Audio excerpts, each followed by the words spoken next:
자, 오늘은 제가 진료실에서 본 환자분의 사례로 시작해 볼게요. 내용 중 약간 각색한 부분이 있으니 감안하고 보시면 되겠습니다. 40대 여성 한 분이 당뇨가 있는 것 같다고 해서 제가 있는 병원으로 내원하셨습니다.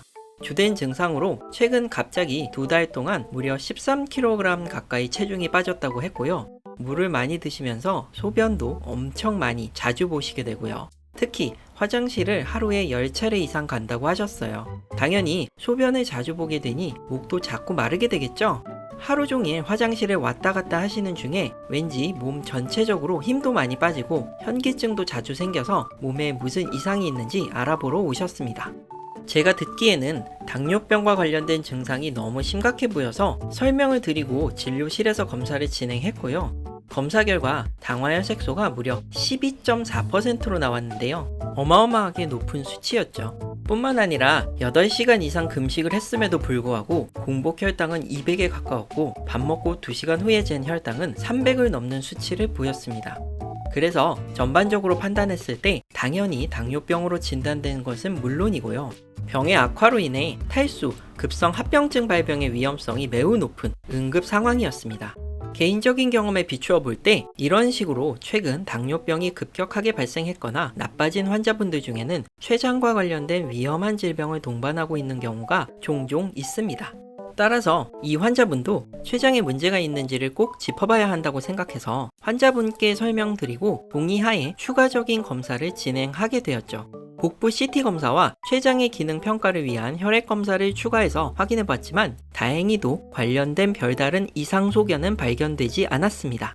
따라서 종합적으로 최근 발생했으며 급격히 악화된 제2형 당뇨병 환자라고 진단을 하게 되었습니다. 지금까지 검사하고 판단한 내용을 환자분께 전달했고 당연히 환자분은 이렇게까지 당뇨병이 나빠져 있을 줄 전혀 몰랐기 때문에 좀 당황스러워 하시고 앞으로 어떻게 해야 할지 잘 모르는 상태였습니다. 그래서 첫 당뇨 진단을 한 주치의로서 제가 진료실에서 짧게나마 당뇨병에 대한 교육을 해드렸습니다. 환자분은 일단 처음에 당혹스러웠던 마음을 가다듬고 앞으로 저와 함께 당뇨병 극복을 위해 열심히 노력하기로 약속을 했고요. 물론 진료실에서 이 당뇨병의 생활습관 교정에 대해 전부 설명하기에는 시간이 너무 부족했기 때문에 오로지 제가 말씀드린 내용에만 몰두하지 않으시도록 강조드렸고요. 추가적으로 인터넷이나 유튜브 같은 영상 매체에서 당뇨병 3글자를 잘 검색해서 실생활에 적용할 수 있는 내용을 꼭 찾아보도록 권장했습니다. 그리고 일반적으로 당화혈색소 9 혹은 10% 이상인 환자분들은 진료 지침상 처음 치료할 때부터 이미 인슐린 치료가 필요한 상태라는 것도 설명을 드렸는데요. 환자분께서는 비록 내용은 이해했지만 인슐린 치료를 받기는 어렵겠다라고 말씀을 하셨습니다. 아마도 처음부터 인슐린 주사 치료를 하는 것에 대한 두려움이 있어서일 텐데요. 저는 환자분의 심정에 충분히 이해를 하고 일단은 먹는 약으로 시작해보기로 했습니다.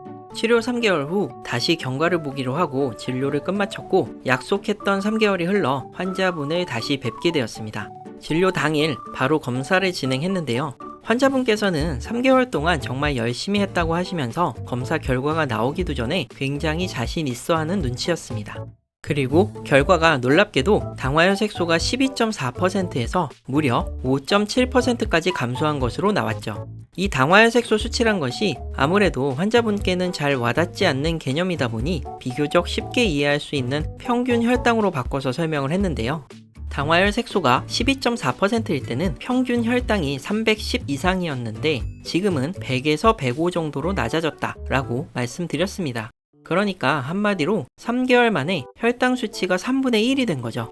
당연히 아무리 좋은 약을 썼더라도 혈당이 약의 효과만으로 3개월 만에 갑자기 정상으로 회복되기는 매우 어려운 일이기 때문에 그 사이 환자분의 많은 노력이 있었을 거라는 건 쉽게 예상할 수 있었고요. 저는 이 점에 대해서 환자분께 격려와 칭찬을 아끼지 않았습니다. 당연히 환자분도 단기간에 이렇게 혈당이 정상이 된 상태에 대해서 굉장히 만족스러워했죠. 그리고 검사 결과에 대한 설명 후에 현재 당화혈색소 수준에 맞게 약을 고쳐드렸는데요. 만약 처음에 높은 혈당 수준에 맞춘 약을 계속 쓰게 된다면 이후로는 반대로 혈당이 너무 감소해서 저혈당에 빠질 가능성이 높기에 지금의 혈당 수준에 맞춰 약을 줄이는 쪽으로 환자분께 설명을 드리고 처방을 변경했습니다. 당연히 약을 감량한 이후에는 다시금 혈당이 반등할 수 있으니 방심하지 말 것을 환자분께 충분히 설명드렸고요. 생활습관 교정을 계속 잘 하실 것을 강조했습니다. 자, 그런데 과연 다음에도 혈당이 좋은 상태로 오실 수 있을까요? 어느새 다시 3개월이 흘렀습니다. 다시 저번과 동일하게 환자분을 뵙고 같은 검사를 진행해 봤는데요. 이번에는 전과는 다르게 별로 좋지 않은 검사 결과가 나왔습니다. 당화혈 색소가 5.7%에서 무려 7.2%로 반등한 수치로 나타난 거죠. 평균 혈당으로는 그전까지 100이었던 분이 갑자기 160에 가깝게 또 올라가게 되는 것입니다. 당연히 환자분은 검사 결과를 들으시고 매우 충격을 받았습니다. 전과 똑같이 열심히 노력했다고 이번 3개월도 크게 달라진 것이 없다고 하셨지만 결과는 그에 걸맞지 않았죠. 저는 일단 이전의 약을 감량한 차원에서 혈당이 충분히 올라갈 수 있다는 점을 설명했고요. 당화혈 색소가 낮았을 때는 저혈당 예방 차원에서 약을 변경하긴 했지만 이제는 다시 수치가 올라갔으니 또 그에 맞춰서 약을 재조정해야 한다 말씀드리고 다시 처방을 변경해드렸습니다. 그리고 환자분이 이번에 자칫 혈당이 오르신 것 때문에 크게 좌절하실 수 있기 때문에 이 정도의 혈당 반등 현상은 다른 분들한테서도 흔히 나타나는 일이란 것을 말씀드렸고요. 지금 검사 결과를 계기로 마음을 다잡고 다시 한번 힘내보기로 환자분과 이야기를 나눴습니다. 자, 여러분 사례 잘 보셨죠? 왜 이런 일이 발생했을까요? 일단 당뇨병이 진단된 이후 3개월 동안 혈당이 아주 잘 떨어진 이유부터 차근차근 알아보죠. 처음 처방받은 당뇨병 약을 열심히 먹고 나면 생각보다 치료가 훨씬 잘 되는 것을 누구나 경험하게 됩니다. 그 이유는 약이 일단 몸 안에 들어가면 당뇨를 치료하려는 약의 메커니즘이 상당히 신속하고 막힘없이 효율적으로 이루어지기 때문입니다. 당뇨병을 깨닫기 전 우리 몸은 상당히 오랜 기간 동안 심한 인슐린 저항성, 무절제한 식생활, 그리고 잉여 칼로리로 인해 서서히 혈당이 오르려는 힘이 생기게 되는데요. 이런 당뇨병과 관련된 몸 안의 악순환 때문에 우리의 혈당 상태는 시간이 지날수록 급격하게 나빠지게 됩니다. 그러다가 병원에서 의사의 처방을 받고 나서 처음으로 혈당을 개선하려는 당뇨약의 힘이 인체에 작용하게 되는데요. 처음 맞닥뜨리는 몸속의 이런 변화로 인해 기존 당뇨를 악화시키려던 힘이 상당히 위축되고 억눌리게 됩니다. 그래서 시간이 지날수록 당뇨에 나쁜 인슐린 저항성 같은 효과들이 약해지고 당뇨약 성분으로 말미암은 좋은 효과가 인체를 점령하게 되면서 이제는 반대로 점점 혈당이 낮아지게 되는 것이죠. 자, 혈당이 잘 감소하는 또 한 가지의 이유는 약 말고도 환자분의 의욕적인 노력에 의해 추가적인 혈당이 감소되는 부분이 있다는 거죠. 그러니까 당뇨병을 처음 진단받으면 누구나 첫 3개월은 진짜 정말 열심히 해서 기대 이상의 성과를 보여준다는 겁니다. 처음 당뇨병을 진단받게 되면 누구나 깜짝 놀라고 충격에 빠지게 되죠. 아니, 내가 이렇게까지 건강이 나빠졌다고? 하는 생각이 들면서 갑자기 그동안 당뇨를 신경 쓰지 않고 지내왔던 나날들이 쭉 하고 머릿속을 지나가게 되죠. 한심스럽기도 하고요. 심지어는 당뇨병에 걸렸다는 사실이 창피해지기까지 합니다. 물론 지금은 의사와 나 두 사람만 아는 사실이니 당뇨병에 걸렸다는 사실을 다른 사람에게는 꼭꼭 숨기고 앞으로 열심히 해서 건강을 되찾기로 마음을 굳게 먹습니다. 그리고 병원을 나서서 마치 다른 사람이 된 것처럼 열심히 살죠. 주변 사람들이 물어볼 수도 있습니다. 갑자기 왜 이렇게 달라졌어? 아침에도 일찍 일어나고 식사도 꼬박꼬박 신경 써서 잘 챙겨 먹고 혹시 큰 병에라도 걸린 거야? 이럴 때 당뇨병 진단받아서 노력을 하고 있다는 말을 하기가 솔직히 좀 민망하고 체면이 깎이니까 대충 대답을 하게 되죠. 아니야, 그냥 최근에 검진을 받았는데 몸이 좀 안 좋아져서 이제부터 신경 쓰기로 했어. 이제부터 건강을 챙겨야지. 너는 괜찮아? 검사해서 문제 없는지 꼭 챙겨봐. 이런 식으로 말이죠. 어쨌든 자기 스스로 열심히 생활습관 조절을 하는 것은 물론이고요. 약도 매일매일 빼놓지 않고 잘 챙겨 먹게 되죠. 처음 3개월 동안은 달력에 하루하루 동그라미까지 쳐가면서 의사가 준 약을 잊지 않고 매일 아침이나 저녁에 밥 먹고 바로바로 잘 삼킵니다. 정말 기계처럼 하루도 놓치지 않기 위해 엄청나게 신경 쓰고 노력하게 되죠. 꼭 당뇨병이 아니더라도 약을 오랫동안 드시는 분들은 너무 잘하실 거예요. 하루에 단 한 번 그 약 챙겨 먹는 게 얼마나 귀찮든지. 하루 2번 아침 저녁으로 약을 먹기라도 하면 저녁 약 빠뜨리고 지나가는 경우가 아주 부지기수죠. 그렇지 않나요? 그렇지만 처음 당뇨 진단된 분들은 진짜 딱 하루도 빼놓지 않고 정말 제대로 약을 드시고 병원에 오십니다. 완벽하게 규칙적인 생활을 하려고 노력하죠. 그뿐만이 아닙니다. 앞서 보여드린 내용처럼 저와 같은 내과 의사가 진료실에서 당뇨병을 진단하게 되면 짧게나마 상담을 꼭 하고 당뇨병 교육을 진행하게 되는데요. 당연한 이야기지만 우리나라의 보험진료 현실상 5분이나 10분 이상 진료를 하기가 참 어렵기 때문에 이 교육이란 게 충분히 이루어질 수가 없죠. 여담이지만 심한 경우엔 그저 당뇨 걸리셨네요. 약 잘 드시고 다음 달에 봬요. 딱 몇 마디만 끝내고 그냥 당뇨병 진료를 종료해버리는 의사도 꽤 있는 것으로 알고 있습니다. 물론 저 같은 경우는 이런 식으로 대강대강 진료하는 일은 절대 없지만요. 어쨌든 진료실에서 불충분하게 진행한 교육만으로는 생활습관 교정을 절대 제대로 할 수 없기 때문에 추가적으로 내가 당뇨를 잘 치료받기 위해 좀 더 필요하다고 생각이 드는 분들은 인터넷이나 유튜브 콘텐츠 같은 것들로 당뇨병에 대한 더 많은 내용을 학습하고 배우게 되죠. 그러다 보니 자연스럽게 당뇨에 대해서 의사만큼은 아니지만 어느 정도 높은 지식을 갖게 되고 그에 따라 스스로 아는 만큼 실천하여 양질의 생활습관 교정을 할 수 있습니다.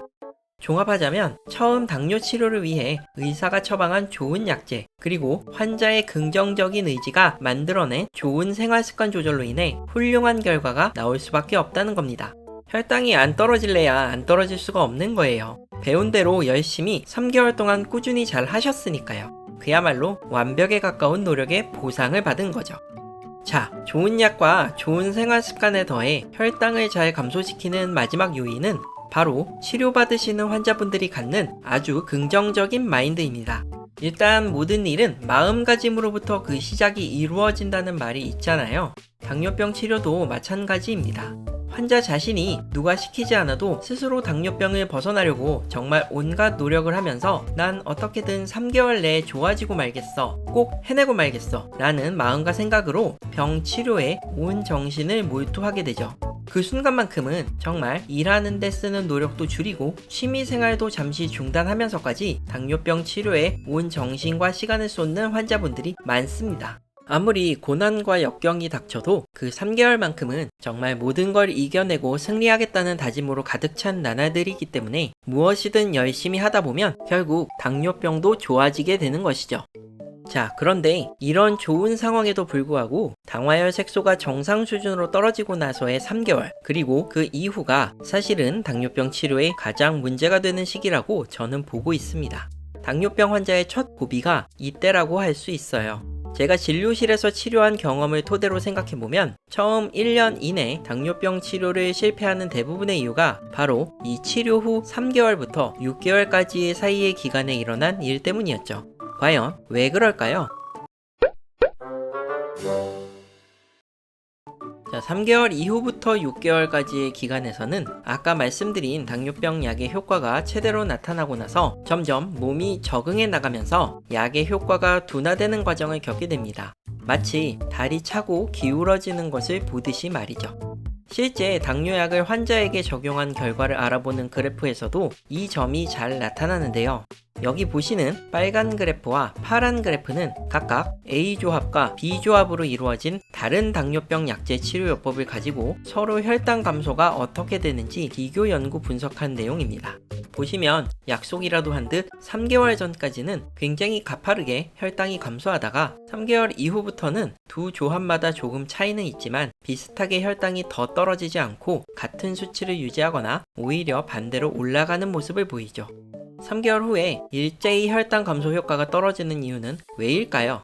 일부 의학을 잘 모르는 사람들은 당뇨약을 오래 먹을 경우 내성이 생겨서 효과가 떨어진다고 주장하는 경우도 있습니다. 하지만 이건 사실이 아닙니다.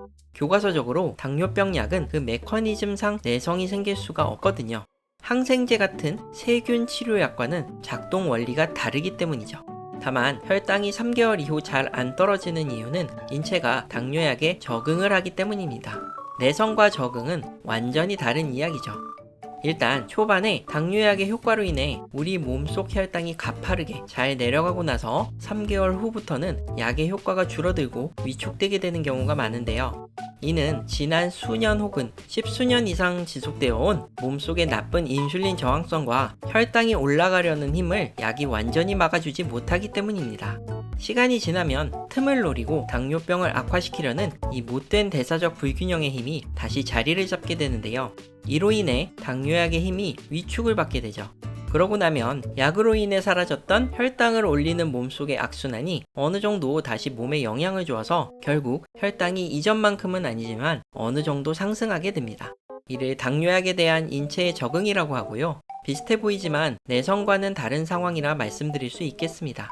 내성은 한번 생기면 어떤 상황이 벌어져도 약의 효과가 원상태로 돌아가지 못하는 반면, 적응 상태는 생활습관 교정을 통해 몸의 나쁜 힘을 없앤다면 다시 약의 효과가 잘 발휘될 수 있는 것이죠. 어쨌든 이런 인체 내의 당뇨병 적응 과정으로 인해서 3개월 후 혈당 수치가 생각보다 잘 조절되지 않는 양상을 보이게 되는 것입니다. 3개월 후 6개월까지의 기간 동안 혈당이 오르는 원인은 또 있습니다. 바로 작심 3개월 때문인데요. 제가 마음대로 이름 붙인 것이지만 정말 당뇨 환자의 마음가짐을 이보다 잘 나타내는 단어가 없을 것 같아 진료실에서도 자주 사용하고 있는 말입니다. 처음 말씀드렸던 이 당뇨병에 대해 뭐든 열심히 하려는 긍정적인 마인드와 완벽한 노력이 아무리 길어도 3개월 이상 갈 수가 없다는 거죠. 진료실에서 환자분께 3개월 동안 엄청 노력 잘 하셨다, 박수를 쳐드리겠다 하면서 칭찬을 하면 처음에는 굉장히 좋아하시는데요.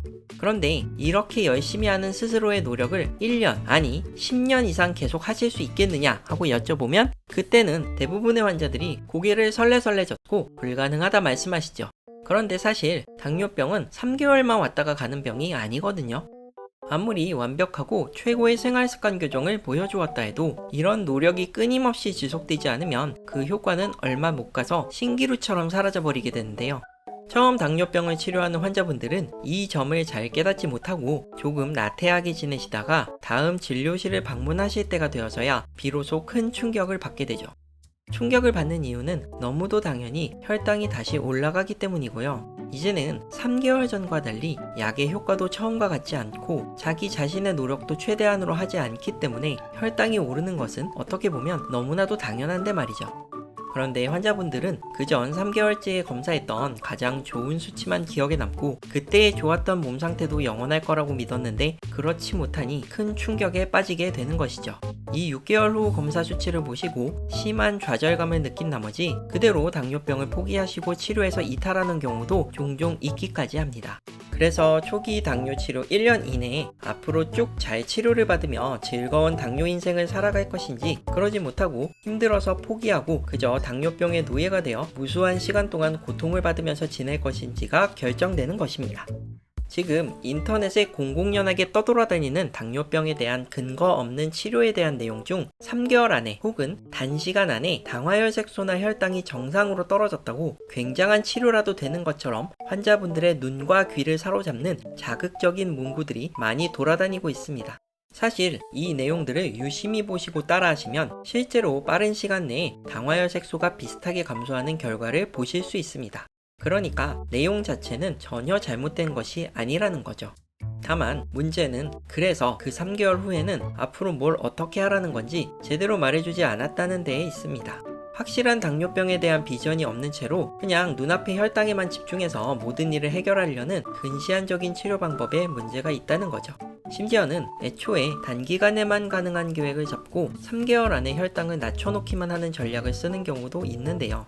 그렇게 되면 혈당이 잘 떨어졌더라도 그 이후부터는 계속 무리하게 진행한 계획대로 살 수 없기 때문에 결국은 혈당은 이전처럼 다시 올라갈 수밖에 없거든요. 그래도 그 다음에 대책이 없이 그냥 앞으로도 잘하시면 된다고 하고 무책임하게 당뇨병을 졸업했다고 주장하는 것을 보면 참 안타깝기까지 합니다. 그래서 저는 감히 이런 콘텐츠를 쏟아내는 사람들에게 한번 묻고 싶습니다. 과연 그렇게 단기간 노력으로 이루어진 혈당 감소 상태를 광고해서 10년, 20년 이상 장기간에 걸친 인생을 할애해야 하는 중요한 만성질환인 당뇨병에 대해 그렇게 쉽게 극복했다고 하는 말을 해도 되는 걸까요? 당뇨병에 대해서 논할 때 항상 제가 끝맺음에 2번, 3번 강조하고 싶은 말은 당뇨병은 함께 가야 하는 병이다 라는 겁니다. 내가 지금까지 살아오는 동안 만들어낸 나쁜 생활 습관을 타파하고 차근차근 혈당을 내리기 위한 조그만 목표를 하나 둘 달성하고 나서 그 긴 시간에 걸친 수많은 과정들을 뒤돌아봤을 때 이제야 당뇨병이 내 옆에 존재하지 않음을 비로소 느끼게 되는 그런 것이 바로 당뇨병의 진정한 치료라고 저는 생각합니다. 세상에 쉽게 단기간에 끝낼 수 있는 것은 생각보다 많지 않습니다. 하다못해 그렇게 완치하는데 오랜 기간이 걸린다는 당뇨병은 과연 어떨까요? 여러분들은 과연 지금의 3개월 혹은 6개월 동안의 짧은 노력과 성취감을 가지고 20년 후에도 똑같이 잘하실 수 있으리라 자신할 수 있을까요? 당뇨병은 방심하면 안 되는 병이라는 점 오늘 꼭 마무리로 말씀드리며 마치도록 하겠습니다. 자, 오늘은 당화혈 색소가 3개월 만에 정상으로 돌아왔지만 이후 혈당이 다시 오르면서 치료가 잘 되지 않은 사례를 소개해봤습니다. 단시간 내에 당뇨병을 극복했다 해서 앞으로도 계속 문제없이 잘 될 것이다 라는 생각은 당뇨라는 질병을 잘 모르기 때문에 벌어지는 오해이며 당뇨병에 관리는 평생에 걸친 고민과 숙제라는 것을 말씀드렸습니다. 영상을 보시는 분들 중 요즘 들어 특히 당뇨병이 잘 관리가 되지 않은 분들이 있다면 제가 말씀드린 내용을 꼭 다시 한번 생각해 주세요. 저는 다음 영상에서 좀 더 유익하고 건강한 내용으로 찾아오겠습니다. 그럼 안녕!